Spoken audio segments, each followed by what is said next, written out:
Hello folks, this is Hidden Numismatist back at you with another video on my channel. Today I want to talk to you about Eisenhower dollars.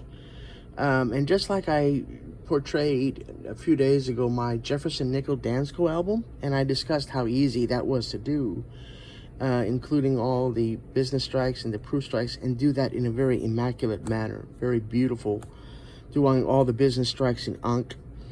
This is also a very, very easy album to do. And the beauty of the Eisenhower, it's a big, beautiful crown-sized coin that if you get the right ones, you can enjoy the beauty of a nice coin, and it's not going to kill your budget. It's a very, very affordable, easy set to do.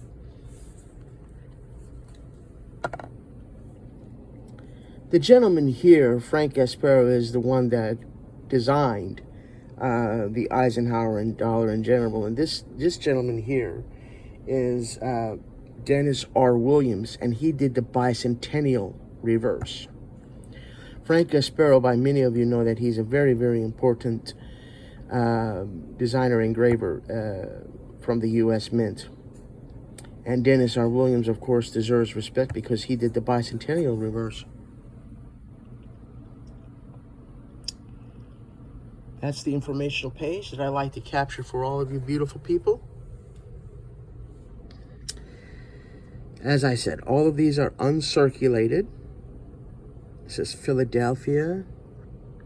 D is Denver, obviously, and you tell the beautiful peripheral toning, the blues that it's developing. And now these, the BU, these are 40% silver. The first 4 years in the BUs from 40% came in what's called blue ikes. Only the first 4 years. And blue ikes get their name because they came in blue envelopes with a blue U.S. Mint chip, metal if you will. And I have one of those to show you later on. But the blue ikes only came for the first 4 years.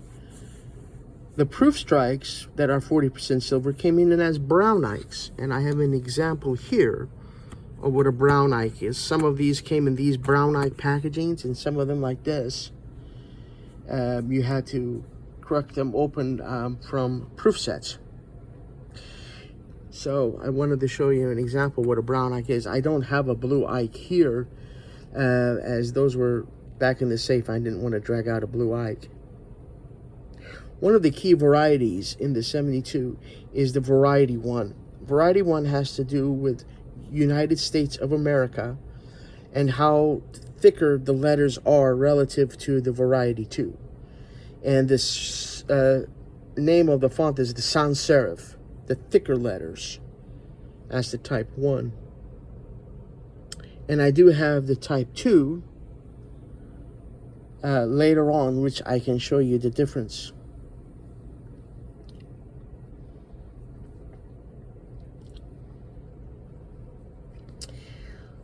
These were issued to honor our president, obviously, Dwight Eisenhower, and our general, our beloved general. The bicentennial, obviously, Dennis R. Williams did that for us. And the landing on the moon. I won't show you all of the reverses, just the ones that are just eye-popping, delicious coins because of their original toning. And then I'll show you the Variety 1, my friends. The Variety 1, make sure we lined it up. And here we are. United States of America, the letters are thick, are thicker than the Variety 2. So that's called the sans serif, the name of the font.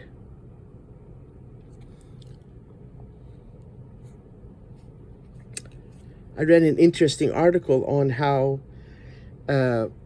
Frank Gasparro got the inspiration for his design. He saw the beloved general and president at a conference or speech or what have you, and Frank Gasparro was there, standing in the crowd, and he pulled out a napkin or a piece of paper and just drew up what he saw the general as President Eisenhower. He drew his face, his bust, if you will, on a napkin to get inspiration for the design. I thought that was pretty cool.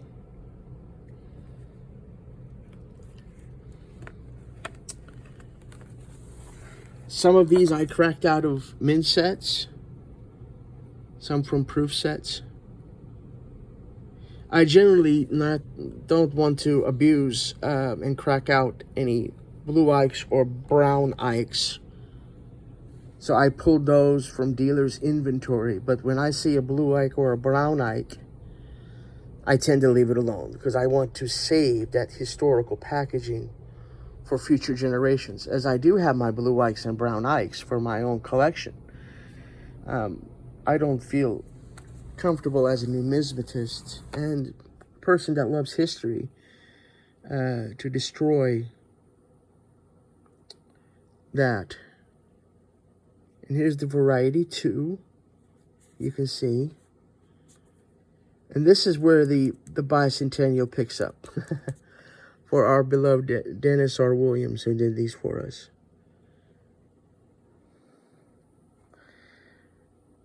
I love how they, like I said, how differences that the cupro-nickel, and this is more of a golden, light, very golden yellow toning on the devices that it's picking up.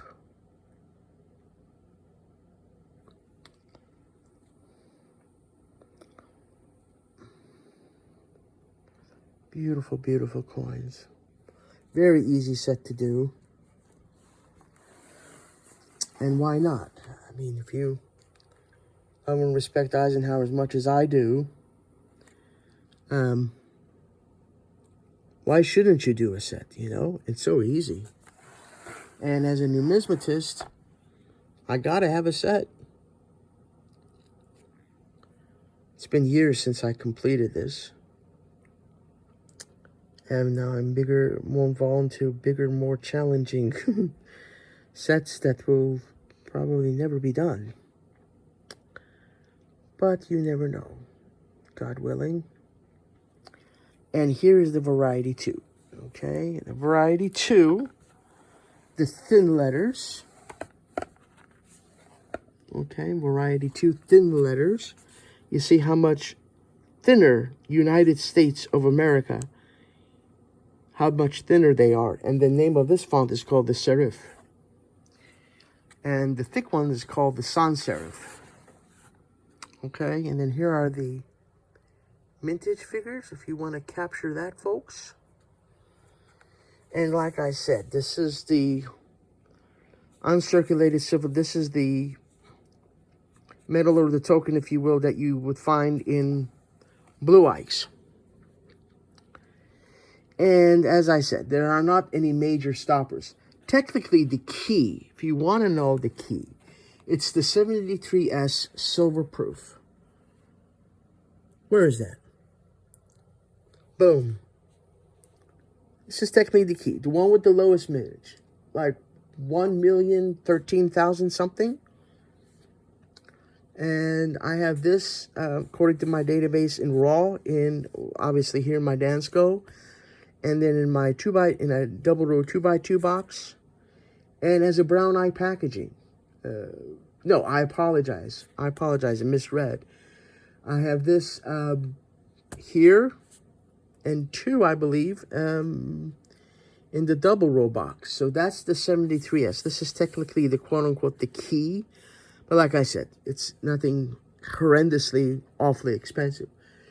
And then the other key, or semi-key, if you will, is the 74S silver proof.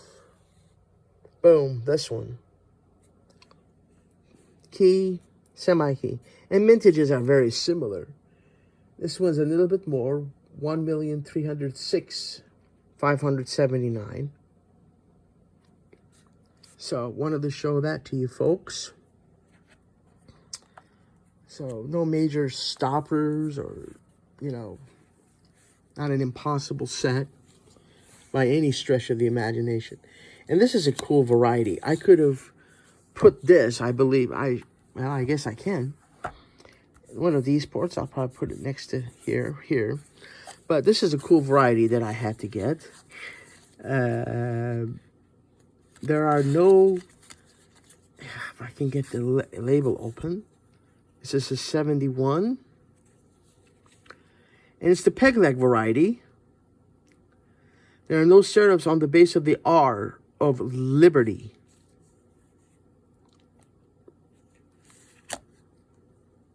So there are no legs. So peg leg. And then the other one is the regular. It has the serifs. So that's it. I thought you would get a kick out of that, seeing that cool variety. That's very, very popular. When you hear peg leg, you know it's the Ike. They're talking about an Eisenhower. So, well, I think that's it, my friends. I can't think of anything else to discuss with you on these beautiful coins from our nation. Very, very easy set. We have to thank Frank Gasparro and Dennis R. Williams for doing these for us. And thanking us that it's an easy set to do and very, very enjoyable and rewarding when you finish a Dansco, especially when it honors such a great person like Eisenhower. All right, my friends. Well, if you have any questions, discussions, comments, things you want to discuss with me, you know I enjoy reading your comments. Please leave them in the comment section below. Be kind to each other. Take care of each other. And may God bless you all. Bye-bye.